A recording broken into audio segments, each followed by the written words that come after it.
बिस्मिल्लाहिर्रहमानिर्रहीम। तमाम सुनने वालों को मेरा सलाम। मैं उस्मान खान। उम्मीद करते हैं कि आप खैर वाफियत से होंगे और जहाँ भी होंगे अपने अहले खाना समेत खुश भी होंगे और महफूज भी।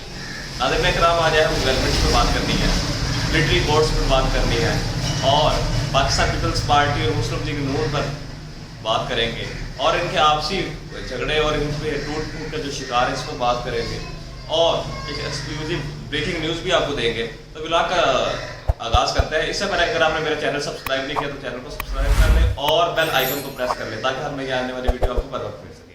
जी नाज़रीन इकराम, आज बहुत अहम समाअत है।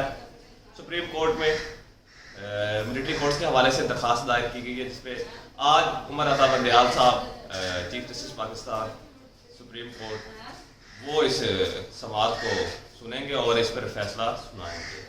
तो इस पर जो भी मिलिट्री कोर्ट्स के खिलाफ दरख्वास्तें हैं इस पर जो समाअत है वो शुरू कर दी गई है और आज बहुत अहम समाअत है। आपको बताते चले कि एतजाज़ हसन और लतीफ़ खोसा साहब ने भी इस पर दरख्वास्त दायर कर रखी है, तो जिसकी आज एक बहुत अहम एक समाअत है। और पाकिस्तान मुस्लिम लीग नून ये चाहती है कि इमरान खान के खिलाफ मिलिट्री कोर्ट्स में केसेस चलाए जाए और इमरान खान को सजा दिलवाई जाए, जिसकी ये मुकम्मल तौर पर कोशिश कर रहे हैं। लेकिन सुप्रीम कोर्ट में इसके खिलाफ मिलिट्री कोर्ट्स के दरख्वास्त दायर हो चुकी है और उस पर समाअत आज होगी 11:30 बजे।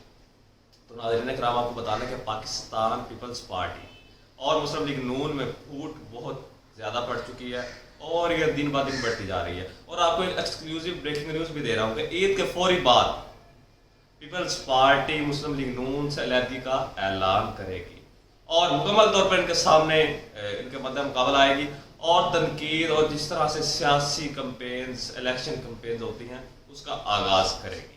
क्योंकि पीपल्स पार्टी ये जान चुकी है कि anti Nawaz anti PMLN vote ही उनको जितवा सकता है। और आपको एक बात बतानी है कि पाकिस्तान पीपल्स पार्टी पंजाब में अपनी कामयाबी हासिल करने के लिए कोशा है और इसलिए वो ईद के फौरी बाद PDM से अलहदगी का ऐलान करेगी और वो इस चीज़ के भी कभी इम्कानात है कि पाकिस्तान तहरीक इंसाफ के साथ कोई सीट एडजस्टमेंट भी होगी